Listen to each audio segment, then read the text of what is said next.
So this chapter is on bivariate or multivariate distributions.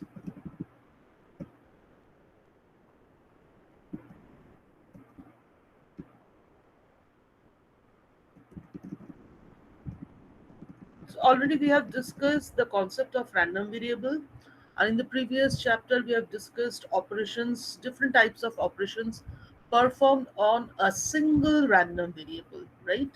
Now, in this chapter, we'll consider when multiple random variables are considered at a single point of time. That means to depict a random problem or to formulate a random problem clearly, so often we need more than one random variables, right? So in that case we'll have to learn how to handle multiple random variables at a particular time. Now let us consider one example, a very simple one. um, Here, one example is given. Before going through this example, let's consider the example of a dart. So we throw a dart, and the dart hits the board, right? Now, often we miss the actual target, and let's assume that generally the dart board is a circle, right? So it's a plane, and the any point on that particular circle, on that particular plane, can be designated with the help of uh, two variables. Say one is x and another is y, right? Now if we assume that the center of the circle, that means the intersecting point of x-axis and y-axis, typically x-axis and y-axis. You can draw the diagram. Just try to imagine a dartboard. So suppose this is the y-axis and this is the x-axis, and this is the center of the board. And if we assume that that is the target, actual target, but often what happens, we miss the target, right? Now we miss the target along x-axis, along x-axis. We miss the target along this particular line y-axis, right? So if we consider that we have missed the target, or the deviation from the actual target is along this particular line, which is x-axis, only along this particular line, then to represent this random phenomenon or random game, right, this chance game, one single random variable would suffice. Similarly, if we consider that we'll miss the target along this y-axis, along this line, along a line, then again a single random variable would suffice.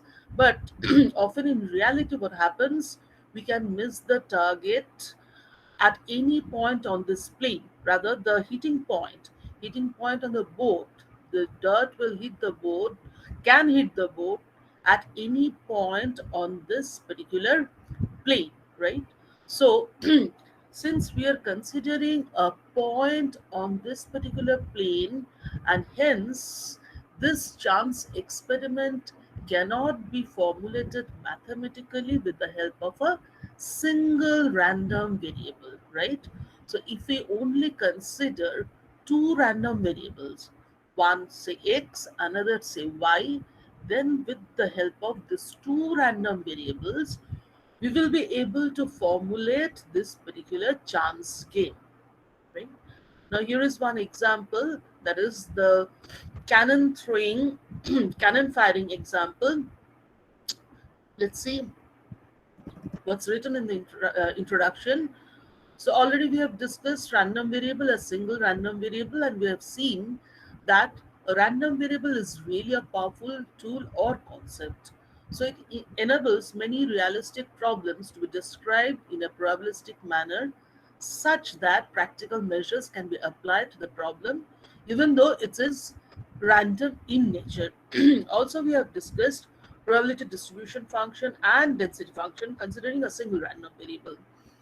So we have defined probability distribution and density functions, and from distribution and density functions, now we have learned how to find out the mean, how to calculate the statistic like mean, variance, etc.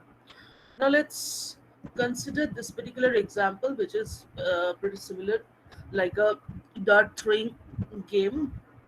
So we can interpret that shell impact position along the line of fire from a cannon to a target can be described by a random variable, a single random variable. Why? Because we are assuming that the shell impact position is along the line of fire from a cannon. Next, we extend our consideration or conception of the same phenomenon, posing a question as how much the impact position deviate from the line of fire in, say, in the perpendicular direction. So suppose this is the line of fire, right? Now the position or impact position can also derived in the along the perpendicular line of the this particular line of sight. Okay, so that is called crossfire direction. So in other words, we prefer to describe impact position as a point in a plane as opposed to being a point along a line. So to handle such situations, it is necessary that we extend our theory to include two random variables in this particular case, one for each coordinate axis of the plane. That means for the dart throwing game or this kind of situation, we can extend our concept of single random variable to two random variables, one along x-axis, the other one along y-axis. Right now, it might so happen that to depict a random phenomenon, it will be required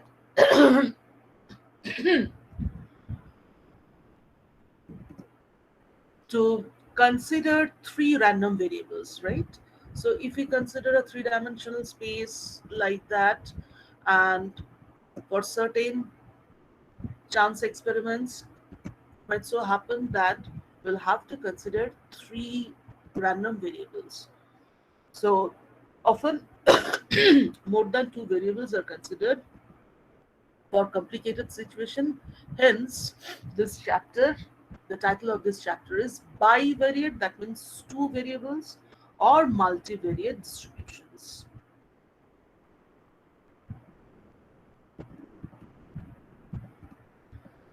Now, just like a single random variable case, in this case also, first of all, we'll consider two random variables, that means bivariate distribution.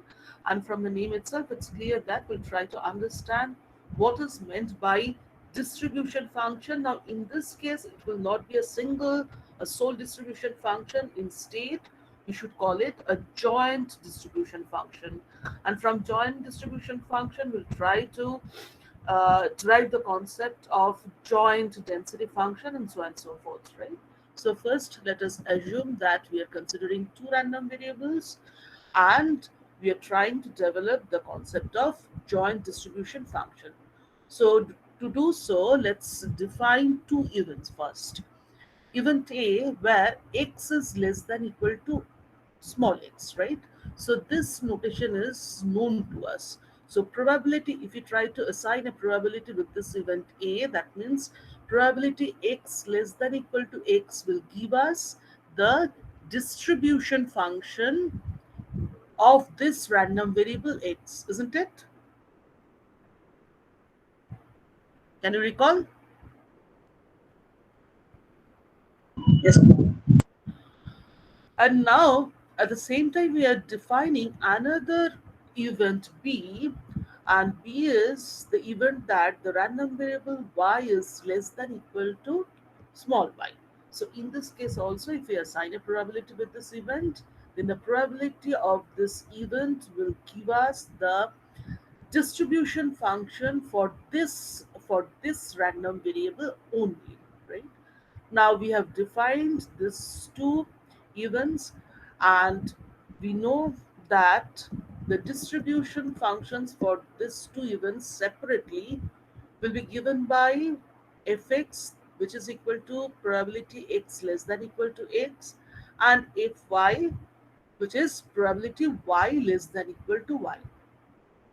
So now we introduce a concept, that is the joint event or probability of the joint event, and the notation is x less than equal to x and y less than equal to y. That means we are considering two random variables at a time. And what is the meaning? What is the meaning of this particular uh, notation, where we are um, assuming that one random variable is less than a certain number and the second number random variable is less than equal to a certain number? The meaning of this particular event is this one, right? That means x less than equal to x, the meaning of this event, we interpret this event as the intersection of this event and this event. So x less than equal to x intersection y less than equal to y. That is basically denoted by this notation, that is x less than equal to x and y less than equal to y, right? Now in this case, you see, this will be, we know that this is a function of x, this is a function of y. Now in this case, if we assign a probability to this event where x less than equal to a intersection y less than equal to y, so we'll get a function of x and y, right? And that function will be defined as the joint distribution function.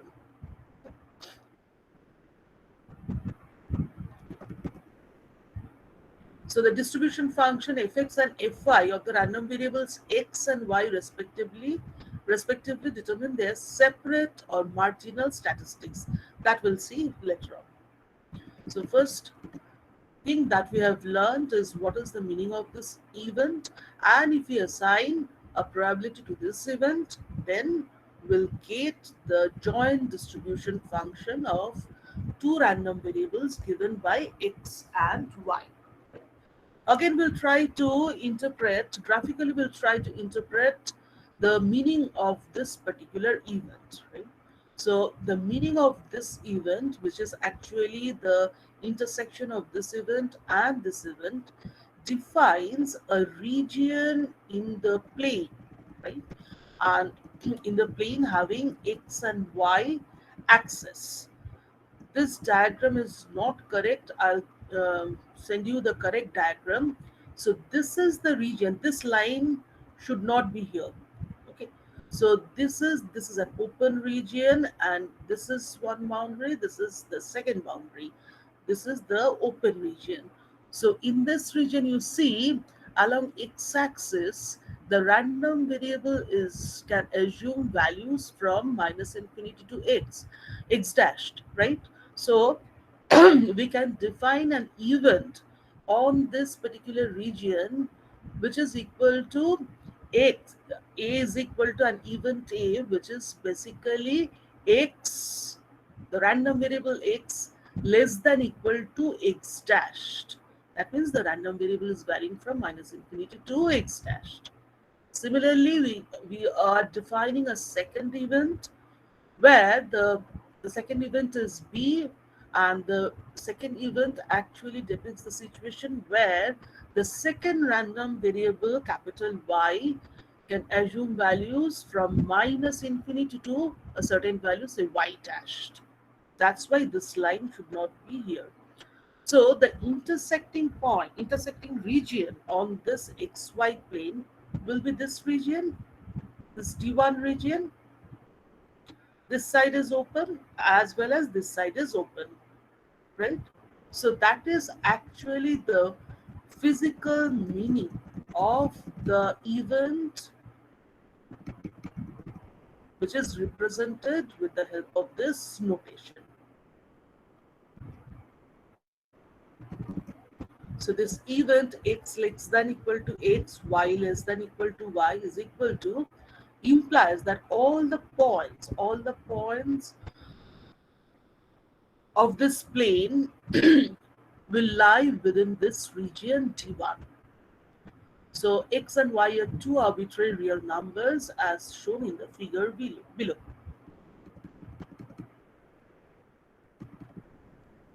Is this diagram clear?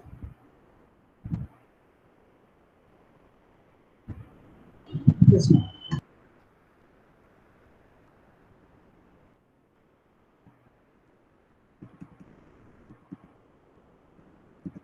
So a joint distribution function can also be extended to multivariate situation. We'll see that. And we now define the probability of the joint event x less than equal to x, y less than equal to y. That is a function of numbers x and y and depicted by a joint probability distribution. Function denoted by f x y x comma y. And often for notational convenience, we drop this capital X and capital Y. It's implied. So we have defined what is a joint distribution function, right? So this is if we assign a probability to this event, then we'll get the joint distribution function denoted by this symbol fxy x comma y. Now let's see what are the properties of a joint distribution function.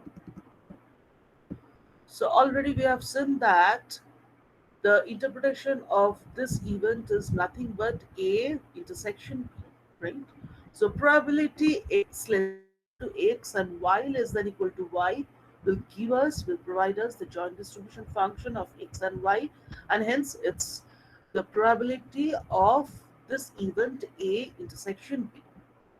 So from this definition, the first property is quite obvious, that is if xy x less than minus infinity, y less than equal to minus infinity will be 0. Remember that the joint distribution is also a probability, right? So this is the probability. Similarly, if xy minus infinity y, the intersection, we are considering the intersection of these two events, will also be 0. And if y less than minus infinity will also be 0. So what is the proof? The proof is very simple. We know that probability x less than equal to minus infinity equal to probability y less than equal to minus infinity is equal to 0, and also probability x equal to plus infinity, y less than equal to plus infinity is the total probability. So this event will give us the entire sample space, and probability s is equal to 1, that is known to us. So hence we get the second property, that distribution function when x less than equal to infinity and y less than equal to infinity will be equal to 1. And as I said, as we have seen, that this is basically a probability, hence the joint distribution function will have a value which is greater than equal to 0 and which will be less than equal to 1. So the probability will vary from 0 to 1. And since distribution function, and the full name of the distribution function, we know that cumulative distribution functions.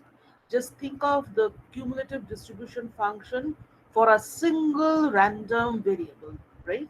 We can extend that particular concept, and hence we can say that if xy, that means the joint distribution function, is a monotonically non-decreasing function of both x and y, right? So if for a single random variable, we know that the cumulative distribution function will be a stair step kind of a function, and for a that is for a discrete random variable, and for a continuous random variable, the cumulative distribution function will be simply like this. So for a single random variable, we know that the cumulative distribution function is a non-decreasing function of a single random variable, and in this case, the joint distribution function will also be, since x less than equal to some x and y less than equal to some y, the first x and y are the two random variables respectively. So the distribution function will be a monotonically non-decreasing function. Now the probability of the event x greater than x1 but less than equal to x2 and y less than equal to 1. Again, please note the first random variable can assume values which are greater than x1 but less than equal to, এখানে কোনো equal sign নেই, less than equal to x2 and y less than equal to y will be equal to the distribution function x to y minus distribution function x1y. Now, what is this event? Let's see. This is the region. This is the region where the point will lie. This is the event, and this is the region where a point will lie, which will satisfy this particular event. Right? X1, x is varying between these two values, x1, x2, where y can assume any values from infinity to some y. Okay. Similarly, we can think of the second event where x is less than equal to, sorry, x is less than equal to x, y1 is less than y. That means this random variable, now the second random variable can assume values which are greater than y1 but less than equal to y2, right? So the points which will satisfy these events will lie within this region D3. Please find whether you have understood these two regions or not, or implications of these two regions or not.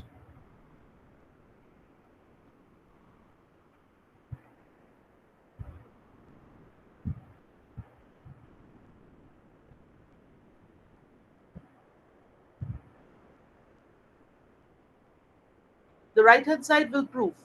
Just try to understand whether you have understood the meaning of these two events and you can associate these two events with these two regions or not.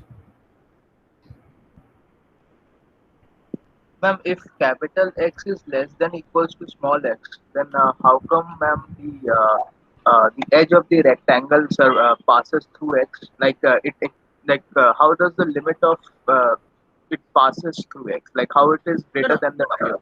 Actually, you see, we'll have to identify the region, right? And for that, we need the boundary.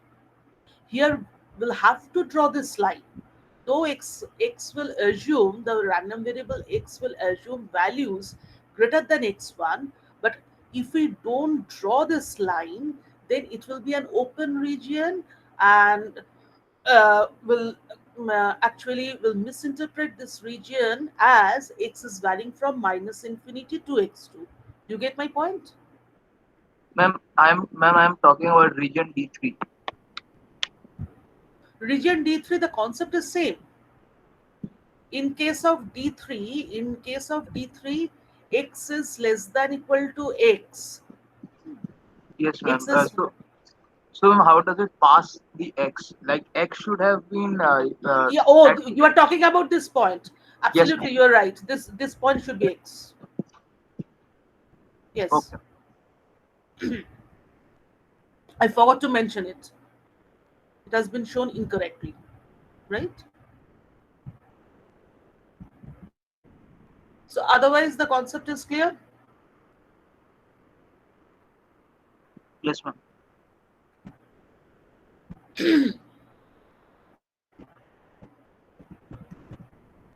So now our objective is to prove this relation.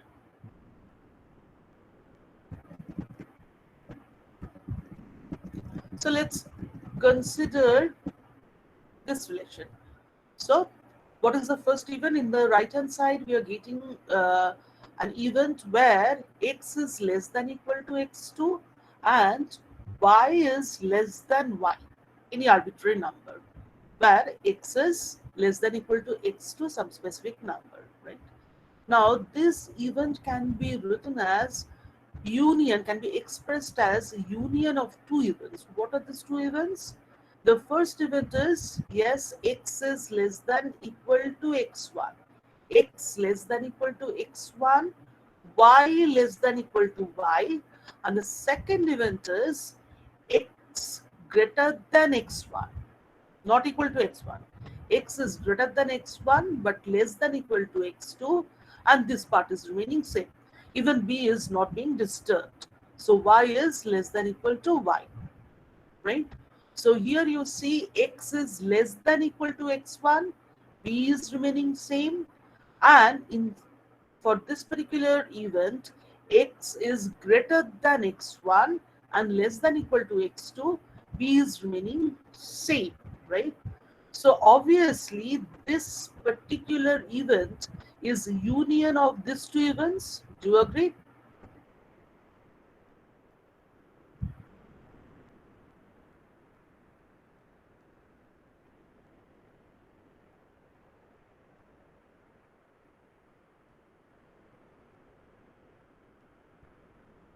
Do you agree?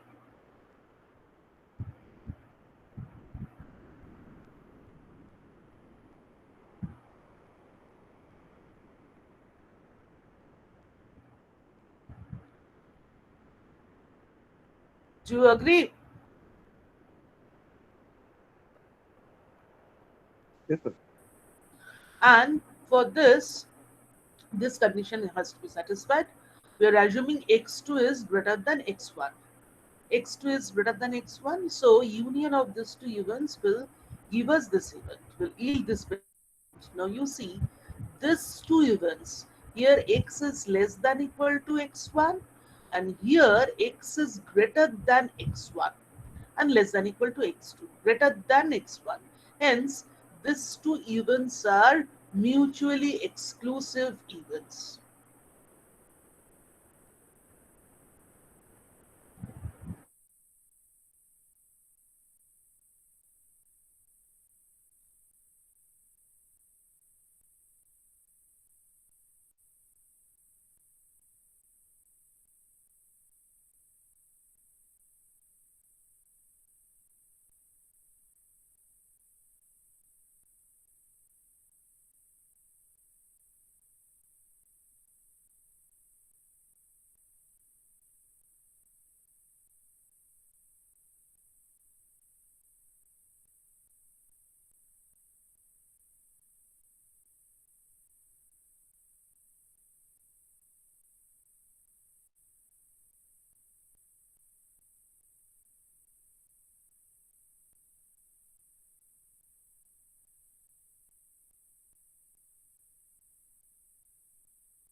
Hello,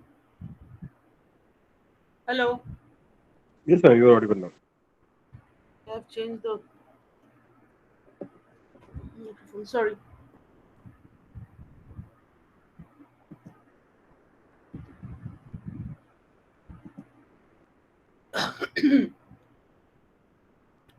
So these two events are mutually exclusive events.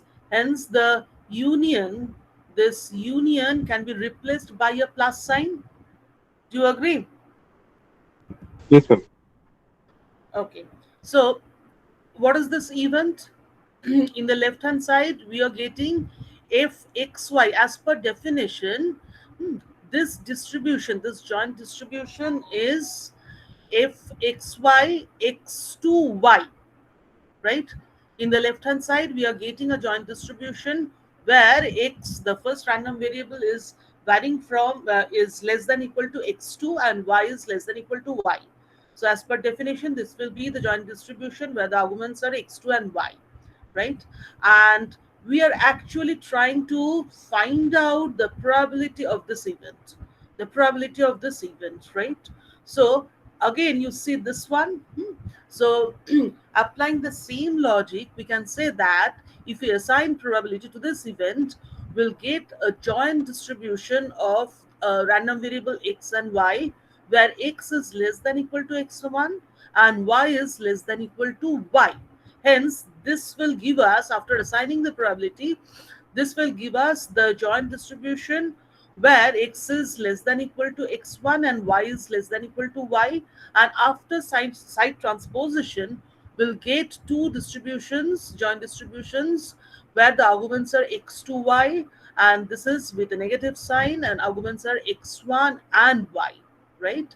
And in the right hand side, we are getting the probability that is x1, x, this random variable, is greater than x1 and less than equal to x2, and y less than equal to y.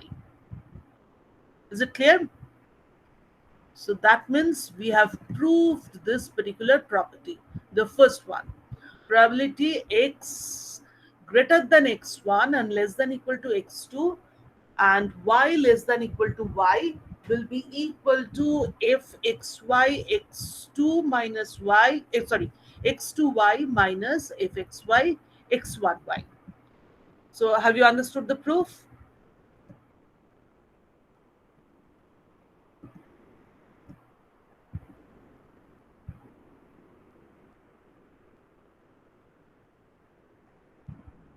Have you understood the proof?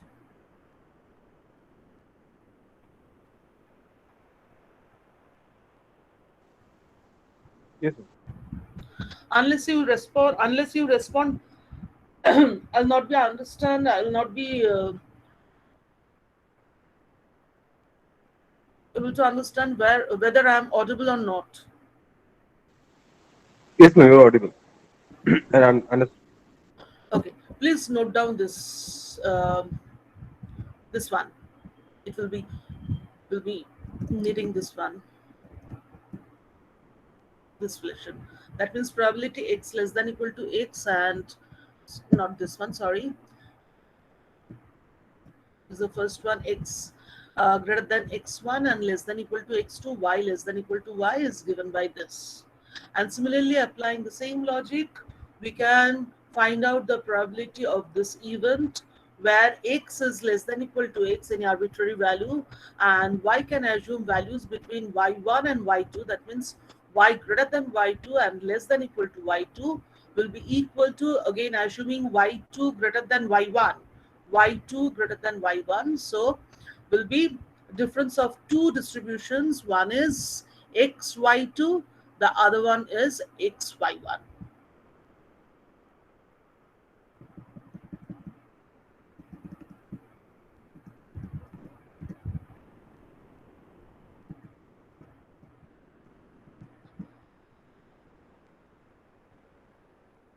Now, the next property is, first of all, we are defining this event where x is greater than x1 and less than equal to x2, and y is also, we have bounded y, so y is also greater than y1 but less than equal to some other value which is equal to y2. Again, we are assuming that x2 is greater than x1 and y2 is greater than y1, right? And after assigning probability to this particular event, we'll find that the probability of this event will be a distribution where the arguments are x2, y2, plus a second distribution where the arguments are x1, y1, minus a third distribution x1, y2, minus a fourth distribution, joint distribution with x2, y1. And since this is a probability, hence it will be greater than equal to 0, right? So we'll try to prove this particular relation.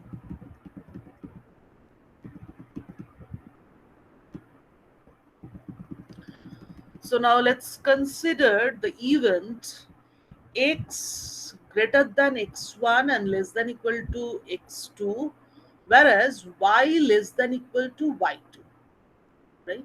So this event will be again union of two events where x is greater than x1 and less than equal to x2. Sorry, we are actually,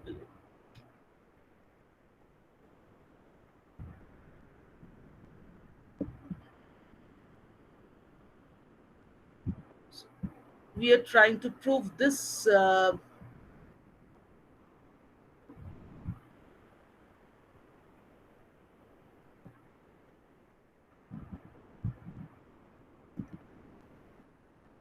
we are trying to prove this particular relation.